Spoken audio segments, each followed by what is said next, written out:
Pues vamos a empezar esta noche con nuestro tercer espacio abierto para el aprendizaje. Jocelyn, en Tijuana son las 7 de la noche. Oh, sí, son 2 horas, ¿verdad? ¿Qué tal el clima por allá? Ahorita, ¿cómo andan allá en Tijuana? ¿Mucho calor? ¿O está lloviendo?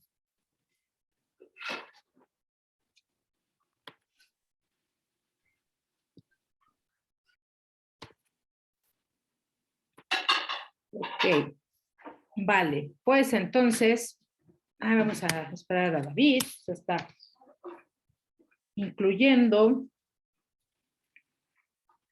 Bueno, pues esta semana, no sé ustedes qué opinen de esta semana, pero está padrísima. De las 4 semanas, esta segunda semana es para mí, creo que la más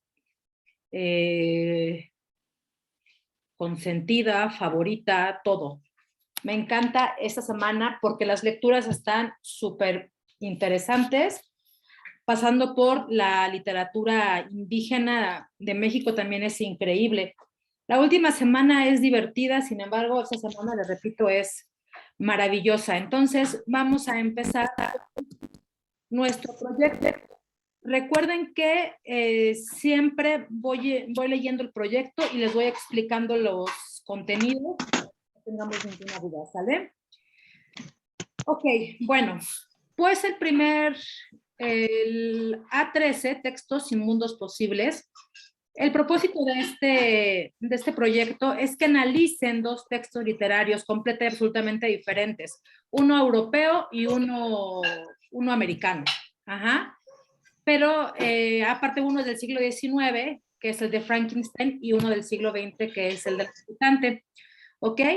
Van a analizar su contexto para reconocer entre estas dos los movimientos literarios a los que pertenecen y sobre todo el sentido de la vida que abordan y el papel que juega la ficción en la creación de un mundo posible. ¿A qué se refiere todo esto? Bueno, para empezar, las propuestas de movimiento literario tienen que ustedes identificar a qué movimiento literario corresponden. Ajá, ambas obras. El sentido de la vida que abordan. ¿Cuál es el sentido de la vida? ¿Qué pretende dar el autor? Recordemos que el sentido de la vida, chicos y chicas, es de suma importancia dependiendo el país en donde se vive, inclusive en el continente donde se vive. No es lo mismo el sentido de la vida de la gente que vive en África o de los indígenas de la Amazonia, ajá, a los indígenas tarahumaras de Chihuahua, o a los pocos indios navajos que quedan en Estados Unidos, que realmente ya es muy poca la comunidad, pero no es lo mismo hablando de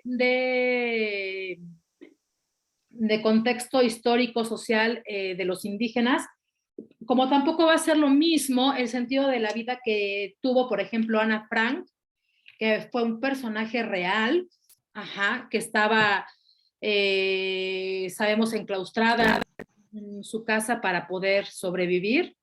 Ajá, no es lo mismo el sentido de la vida de Ana Frank al sentido de la vida de un adolescente de entre 13 y 16 años en México o en Europa.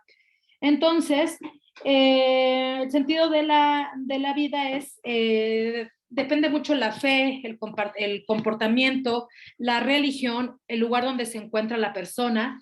Son muchos factores los que dependen el sentido de la vida. ¿Ok? Tenemos al hinduismo, al budismo y tenemos tanto religiones como corrientes filosóficas como Nietzsche, ajá, que para todos obviamente cada quien va a tener su concepción y es muy respetable la concepción de cada persona. Hay veces que uno mismo hace su propia concepción y entonces no toma partido por ninguna otra persona más que lo que uno cree que es la vida, ¿sí? ¿A qué me refiero con esto? Cuando una persona, por ejemplo, dice es que soy ateo, soy agnóstico o soy ateo, gracias a Dios, niegan obviamente el pertenecer a una religión. Sin embargo, cuando tienen un problema, ¿qué es lo que hacen?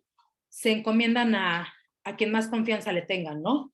Entonces, hay personas que pueden decir que el sentido de la vida es nacer, crecer, producirse y morir. Hay quienes el sentido de la vida es diferente. Por ejemplo, el sentido de la vida para las personas que se dedican a la iglesia es totalmente diferente a una mujer que busca crecer intelectualmente, que estudia, ajá, a otra que decide quedarse en casa, cuidar a la familia. Todo eso es un sentido de la vida. Y entonces tienen ustedes que analizar cuál es el sentido de la vida de la obra de Mary Shelley y de Leonora Carrington. ¿Ok? Si tienen dudas, por favor, escríbanme en el chat, porque por lo general me sigo con toda la información y si ustedes no me detienen, yo pienso que todo va bien. ¿Ok? ¿Qué necesito? ¿Qué es lo que necesitas para poder hacer proyecto? Necesitas leer analíticamente los textos, necesitas analizar el contexto de la obra y del autor. Ajá, ¿qué significa eso? Recordemos la semana pasada, ¿cuál es el contexto histórico, social, económico de la obra y del autor? ¿En qué época vivió el autor? Ajá, si había guerra, si acababa de salir de una guerra, si había una pandemia, por ejemplo. Ahorita con la pandemia, todos los autores, inclusive se vieron muy hábiles y crearon series, ¿no? O nuevas temporadas en las cuales hablaban de la pandemia. Por ejemplo, Grey's Anatomy fue una de ellas, que estuvo medio chafa la última temporada, porque como que todo lo quisieron hacer rápido para hablar de la pandemia, y realmente no dieron en el punto de hacer bien las cosas. ¿Es de los autores y de la obra? Sí, Abril, es el contexto de los autores y de la obra. ¿Ok? Tienes que identificar las características de un movimiento literario en una obra. Todas las características están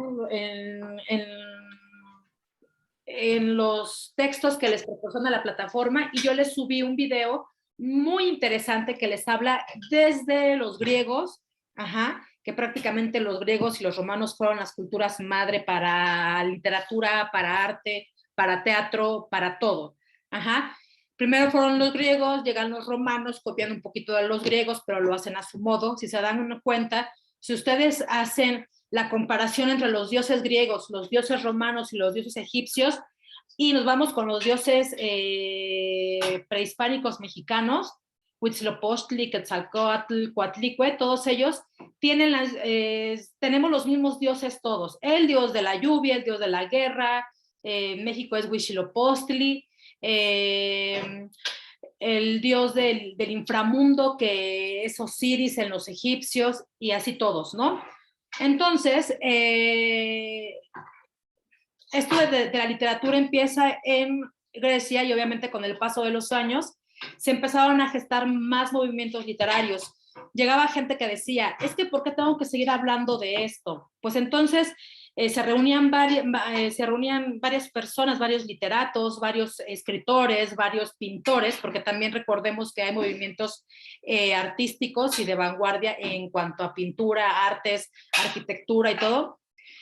Y entonces empiezan a revolucionar la literatura y empiezan a meterle, a quitarle conceptos, a quitarle características de los griegos y le ponen otra cosa. El caso es que todos agarran de uno y le quitan de otro y le ponen ahora sí que su sazón, ajá, como si fuera una preparación de un alimento. Y así se han consolidado los movimientos literarios, ¿sí? Recordemos que los movimientos literarios han surgido durante un periodo de tiempo, sobreviven otro periodo de tiempo y mientras se está muriendo esta corriente, ya se está gestando una nueva. Es así como se ha manejado toda esta situación de los movimientos y las vanguardias literarias. ¿Ok? Entonces, revisen bien todo eso de las corrientes literarias porque sí tienen que saber diferenciar entre el movimiento literario de Frankenstein y la vanguardia. Son dos cosas diferentes. Las vanguardias están dentro de un movimiento, pero se llamaron diferentes. Ajá. Entonces pónganse muy abusados porque tienen que diferenciar y saber las características entre una y otra. ¿Ok? Identificar en la obra elementos de ficción y los mundos posibles que proponen. Eso es muy importante, queridos y queridas estudiantes. ¿Por qué? Porque tenemos esa cosa tan bonita que se llama ficción. ¿Qué es ficción? Luego dicen, es que tu mundo es ficticio o vive en un mundo de fantasía. Pues sí, efectivamente, tenemos que, bueno, la Real Academia de la Lengua nos dice que la ficción es una invención, es una cosa fingida, es algo que no sucede, que lo fingimos, que lo imaginamos. Ajá. Mientras que ficticio de latín, viene del latín fingere, que significa figurarse o imaginar. Un mundo ficticio es un mundo que el autor recrea con base en su imaginación, con base en lo vivido, con base en la imitación, ¿sí? De un mundo paralelo, de un mundo paralelo, de una nueva creación, ajá, de un mundo en el cual ellos se identifican o ellos les mueve, les nace y les interesa. Ajá. Entonces, recordemos, el mundo ficticio es la realidad recreada por la imaginación del autor. ¿Ok? Por el otro lado tenemos un texto real, ¿sí? El autor crea un mundo paralelo a su realidad o crea un mundo lo más apegado a lo que comúnmente llamamos realidad, a lo que pasa en la vida, ¿sale? Toman elementos de la realidad para poder escribir una obra. ¿Vamos bien hasta ahí? Entonces, aquí lo que les están pidiendo es, ¿qué onda con el mundo ficticio? Ajá, identificar en una obra elementos de ficción. ¿Qué es ficción en Frankenstein? ¿Qué hay de ficción? Puede ocurrir lo que indica el autor, puede pasar, la gente lo hace comúnmente, los doctores lo están haciendo. Y también aquí también partimos de los contextos históricos y sociales, estudiantes. ¿Por qué? Porque hace 2 siglos, a lo mejor pensaban, híjole, tengo a mi familiar enfermo del corazón, o tiene un problema en los pulmones, o se quedó ciego. Híjole, estaría maravilloso el poder quitarle ese corazón y cambiárselo por el de otra persona, o el de una persona muerta. Ajá, y que siguiera funcionando su corazón y que siguiera viviendo mi familiar, mi papá, mi mamá, mi esposa.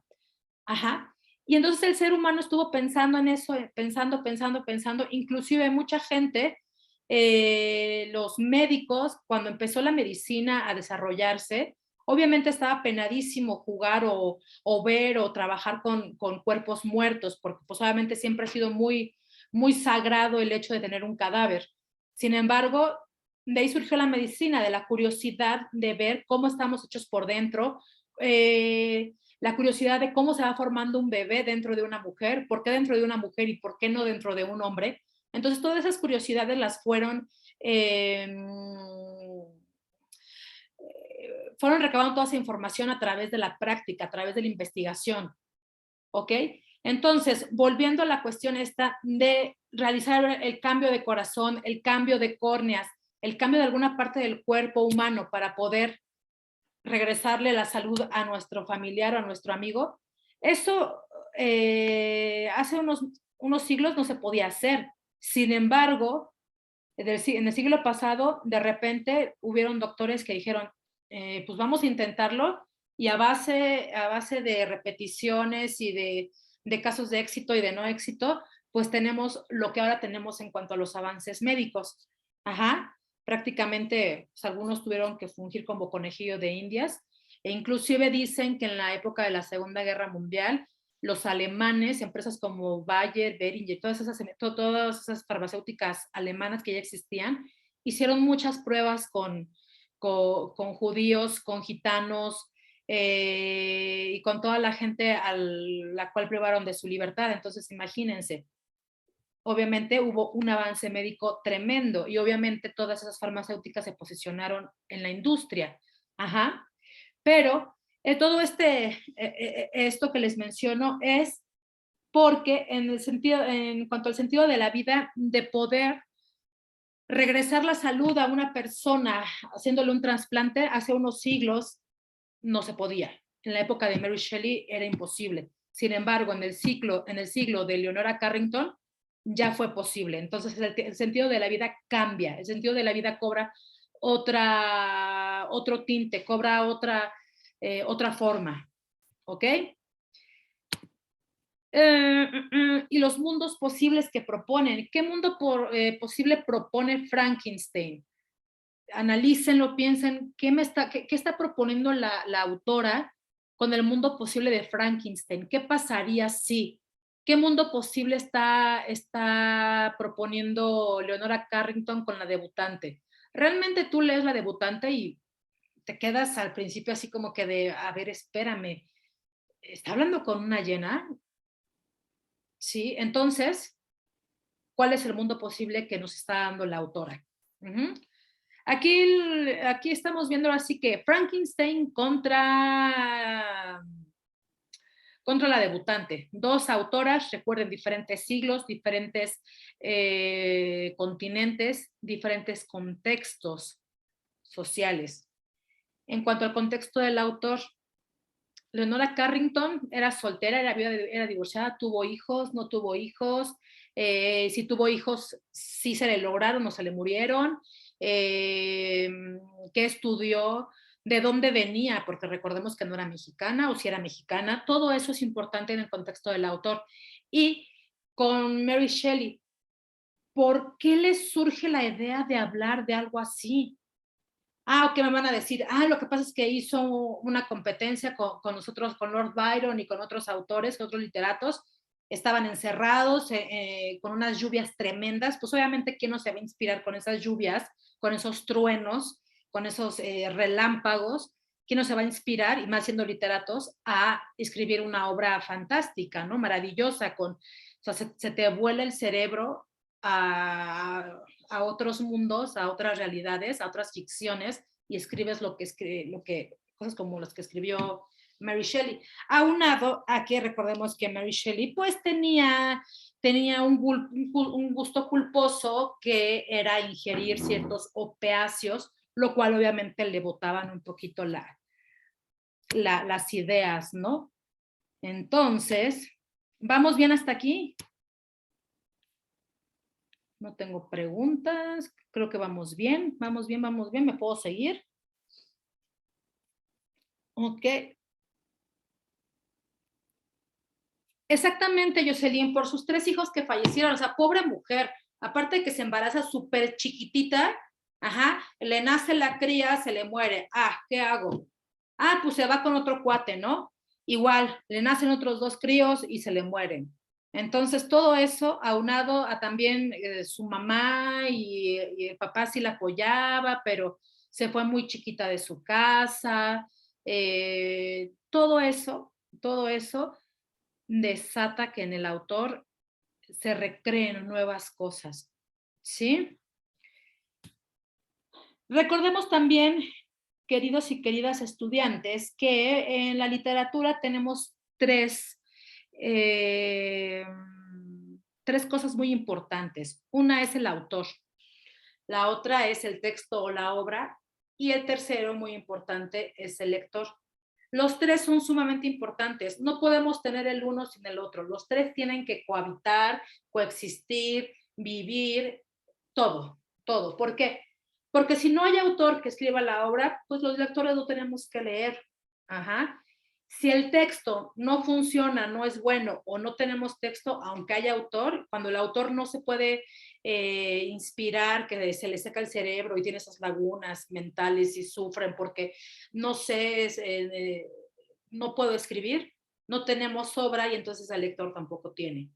Si tenemos un autor que escriba una mega obra, imagínense Mary Shelley que escribió, cuando escribió Frankenstein, si no lo hubieran aceptado la obra, si no lo hubieran hecho famosa, si no hubiera estado Lord Byron, su señor Don Shelley, y toda la gente que la apoyó, no se hubiera editado Frankenstein, entonces tristemente los lectores no hubiéramos tenido Frankenstein. Entonces recuerden que autor, texto y obra y lector son tres importantes. No puede haber uno sin el otro, ¿sale? Definitivamente no es posible.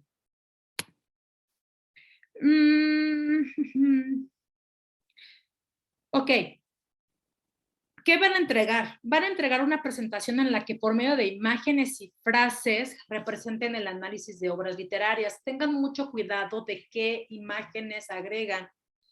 Traten de ser muy específicos en esas imágenes que pongan, porque prácticamente con eso van a denotar, van a hacerme saber que ustedes realmente están entendiendo el concepto y están haciendo un buen análisis de la obra. Ajá. ¿Cómo lo vas a realizar? Dice, tienes que leer Frankenstein o el moderno Prometeo.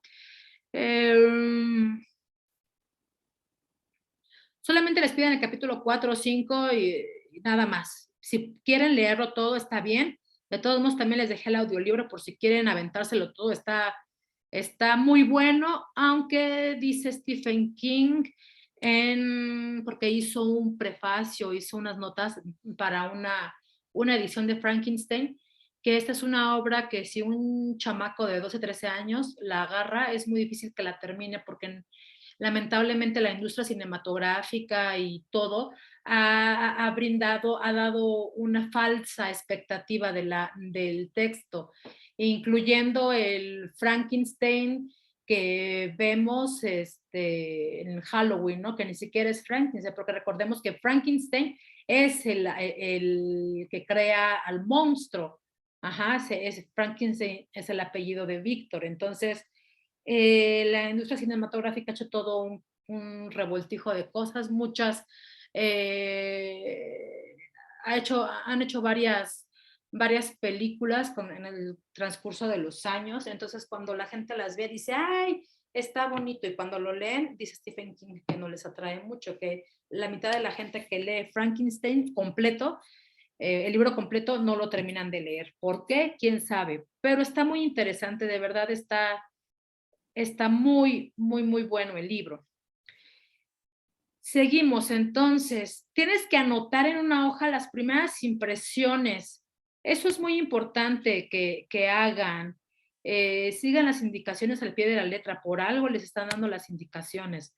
O sea, vas a tener una hoja a tu lado, tu cuaderno, libreta, lo que sea, servilleta, y vas a anotar todas las primeras impresiones. ¿Qué son las primeras impresiones?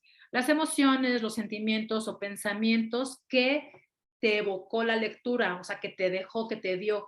Ay, es que me estoy imaginando al monstruo todo gigante, me estoy imaginando al monstruo pues putrefacto, porque pues, ajá, por ejemplo, hoy estaba dándole otra leída, porque dije, voy a volverlo a leer, y dice, ¿no? Que en el transcurso de cierto tiempo, casi un año, encontró todas las partes para crear su monstruo. Y dije, estaba pensando, ¿las habrá guardado en un congelador, en un refrigerador? ¿Cómo le habrá hecho para que no se echaran a perder? Entonces se dan cuenta cómo el mundo ficticio y la no realidad es un mundo paralelo. O sea, ¿en qué cabeza sana puede caber el guardar, bueno, partes de humano para crear otro? ¿Cómo le haces? Entonces, todo eso es muy importante, todo lo que les dé la obra, lo que piensen, anótenlo. Ajá, después, ¿por qué les dicen esto? Porque después vas a necesitar esas notas para continuar con tu trabajo. Después te piden que leas La debutante. Lo mismo, anota en una hoja tus primeras impresiones. Ay, guácala, la llena, qué asco, fui a vomitar, fue repugnante, o qué maravilloso poder hablar con un animal, lo que tú quieras, lo que te haya evocado, lo que te haya dejado la obra, ¿sale? Y después vas a abrir unas diapositivas en PowerPoint o en Google, en la que tú quieras, y vas a crear una presentación con la siguiente estructura. Pónganse muy abusados para que entreguen lo que les están pidiendo. Tu portada con tu nombre, el título, bla, bla, bla. Eso ya lo saben de cajón, cómo va la portada. Después, la primera impresión de Frankenstein. Tienes que escribir tu primera impresión. Tienes que retomar lo que escribiste en tu hojita, ajá, y representar con una o varias imágenes las emociones. Ajá. Ah, me dio asco y vomité. Ay, pues a lo mejor un emoji así sacando verde, ¿no? Me impactó. Ah, una imagen. Puede ser tanto persona como un animal o como una caricatura, ¿eh? Yo no le veo ningún problema. Hay veces que las imágenes que luego ponen o que luego nos encontramos típico de sorpresa, está la típica mujer que está... ¡Ah! Entonces, sean creativos con sus imágenes, que realmente evoquen lo que les causó. Todo es con esta parte es con imágenes. Así que pónganse muy abusados de qué imágenes agarran. Los pensamientos, todo lo que les evocó.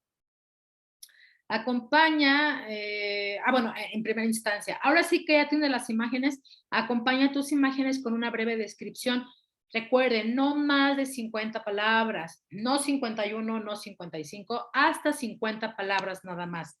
Ajá, con una breve descripción de tu primera impresión. Lo mismo, me causó repugnancia y vomité. Híjole, a lo mejor alguna está embarazada y le dio así como que, bleh. Ajá. O puede haber quien diga, me encantó la idea de que hablara con una llena y me encantó cuando le arrancó. O sea, como ustedes gusten y como ustedes lo quieran hacer, ¿sale? Siempre y cuando tenga coherencia. Después, Mary Shelley y su contexto. Investiga en internet el contexto de la obra y de la autora.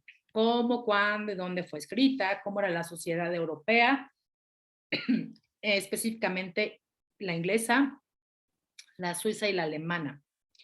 Recordemos de qué nacionalidad era Mary Shelley, ajá, en dónde la escribió, ¿sí? Y alemana, ¿por qué será? Entonces, esas tres, obviamente no era la misma sociedad, a pesar de que estaban en el mismo continente. Ajá. ¿Por qué escribió la autora esta obra? ¿Por qué la escribió? Más porque se le dio la gana y un día se metió pedacios y dijo, oh, voy a escribir, o por qué. Eso ya se los dije hace ratito, por qué la escribió.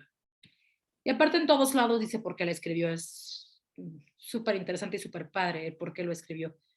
O sea, imagínense, los invitan a recorrer el lago Ness y todo el mundo quiere ver el lago Ness y el monstruo del lago Ness. ¿Qué te evoca el lago Ness? Es lo mismo, que le evocó toda la situación a Mary como para que escribiera esto. Elige los elementos que consideres más relevantes del contexto.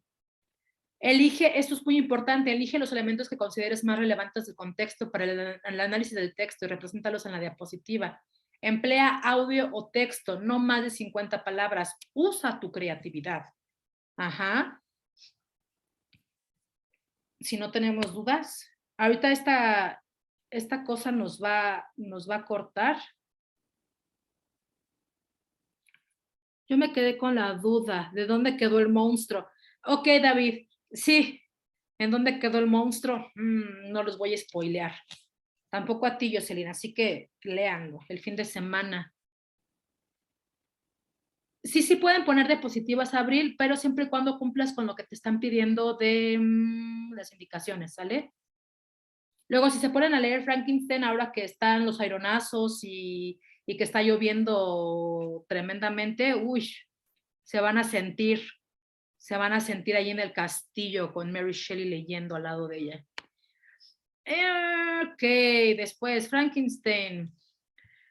Una obra perteneciente al, coloque aquí el movimiento literario que corresponde. Pónganse muy abusados a qué movimiento.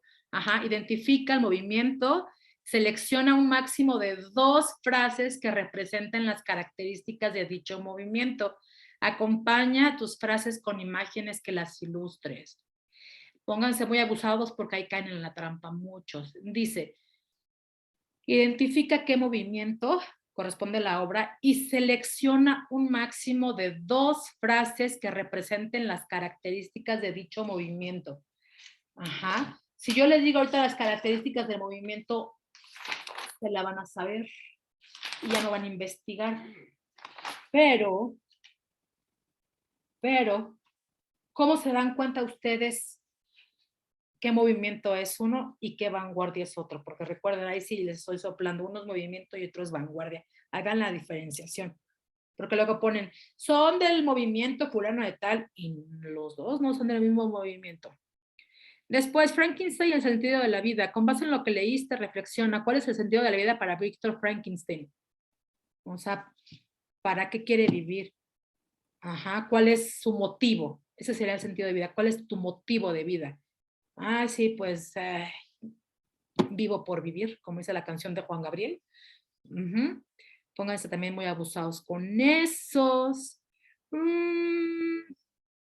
Tienen que ilustrar el sentido de la vida con imágenes también y con un párrafo de entre 20 y 50 palabras. Explica tu elección. Volvemos a lo mismo, no me pongan porque me gustó, porque está bien padre, porque me interesó. Pongan realmente una justificación de lo que están poniendo.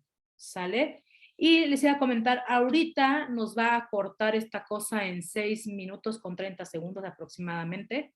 Les pido de favor que volvamos a entrar. Es la misma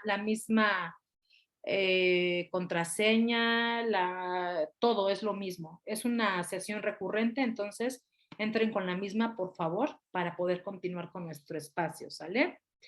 Después nos vamos con doña Leonora Carrington y su contexto. Dice que investigues en internet el contexto de la obra y de la autora, lo mismo, en qué año, por qué, cuándo, cómo, dónde, en qué momento, por qué sí, por qué no, cómo era la sociedad europea, en este caso nada más nos piden la inglesa y la francesa en la primera mitad del siglo XX, porque hay que ver dónde la escribe. Que Leonora Carrington se viniera a México exiliada y aquí le dieron cobijo es otra cosa, pero ¿en dónde escribe la debutante? ¿Por qué la escribe? Inclusive, no sé si alguien de ustedes vio la serie esta de Bridgerton. Cuando yo vi Bridgerton se me hizo así como que muy, está en Netflix, se me hizo muy,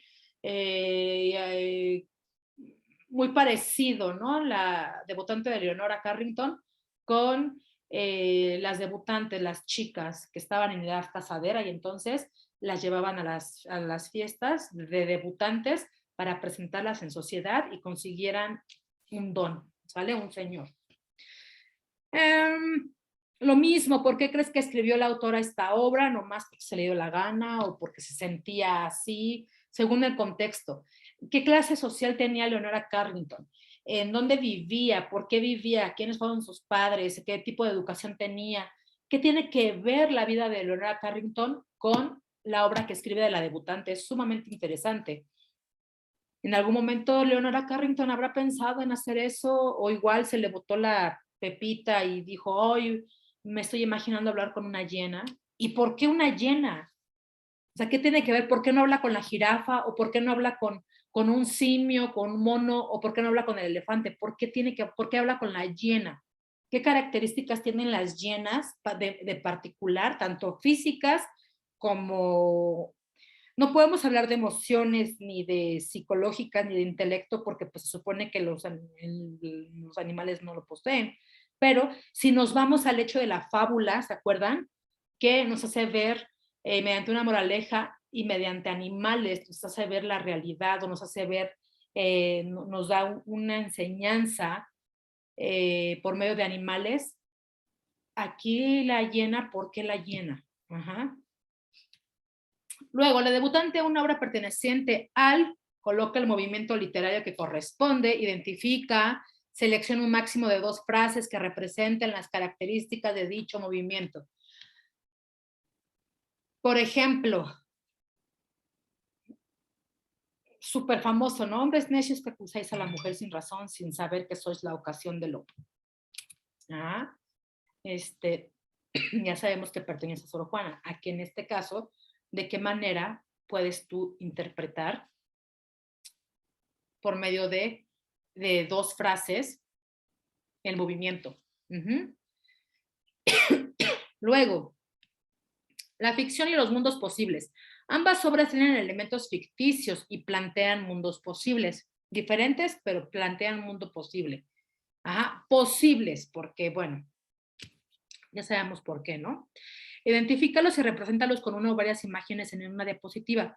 Es importante que se distinga a qué obra pertenece cada imagen o grupo de imágenes. Puedes usar la mitad de la diapositiva para una obra y otra mitad para la otra. Ajá, acompaña tu diapositiva con una breve reflexión entre 20 y 50 palabras sobre el papel de lo ficticio en la transformación o alteración de la realidad. Ok. Las imágenes, vamos a poner la fuente de donde las buscamos, sí, y de las frases igual. ¿Por qué? Porque como van a ser frases textuales, algunas de las que agarren, tienen que poner la fuente. ¿Sale? Recuerden que no es necesario que lo pongan en APA.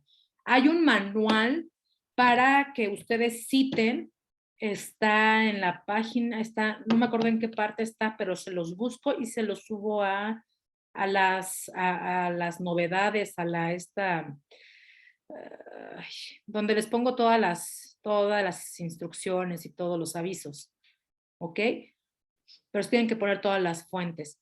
En las demás diapositivas no podemos poner imágenes, solamente imágenes cuando les pidan imágenes, ¿sale? Ok.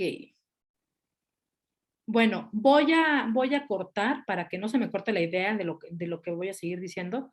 Voy a finalizar ahorita esta parte de la sesión y volvemos a entrar, ¿sale?